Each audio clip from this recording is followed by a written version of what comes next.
কুড়িগ্রামে কুয়াশা না থাকলেও বইছে কনকনে হিমেল হাওয়া, তবে বেলা বাড়ার সঙ্গে সঙ্গে কমে শীতের তীব্রতা। এ নিয়ে বিস্তারিত জানাতে এই মুহূর্তে আমাদের সাথে যুক্ত হচ্ছেন সহকর্মী মোহাম্মদ জুয়েল রানা। জুয়েল, শীতের প্রভাব কেমন দেখছেন এবং কি বলছে খেটে খাওয়া মানুষ, বিস্তারিত নিয়ে জানাবেন।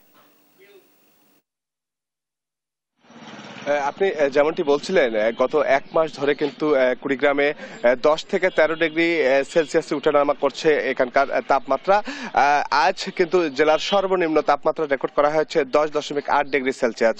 এছাড়াও কনকনে যে ঠান্ডা সেটি কিন্তু সকালে আসলে অনুভূত হচ্ছে এবং বেলা বাড়ার সঙ্গে সঙ্গে কিন্তু শীতের যে তীব্রতা সেটি কিন্তু একটু কমে যাচ্ছে এবং সন্ধ্যার পর থেকে কিন্তু আবারও শীতের যে তীব্রতা সেটি কিন্তু বেড়ে যাচ্ছে, যার কারণে কিন্তু এখানকার যারা খেটে খাওয়া মানুষ রয়েছে এবং দিনমজুর শ্রেণীর মানুষ রয়েছেন এবং ক্ষেত মজুর শ্রেণীর যে মানুষজন রয়েছে তারা কিন্তু দুর্ভোগে পড়েছে। এছাড়াও কিন্তু এই ঠান্ডার কারণে নদ নদীর অববাহিকার যারা বাসিন্দারা রয়েছে তারা কিন্তু এই ঠান্ডার কারণে কিন্তু বিপাকে পড়েছে।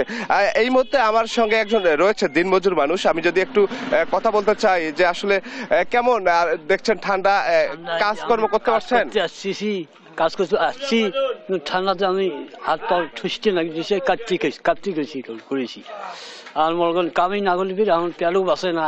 আমি সকালবেলা বেড়াইছি, ঠান্ডা খুব এসে যদি বেশি হতো আমি কি করব, কাজ করতে পার নেই, বুঝলেন, এইভাবে বুঝলেন।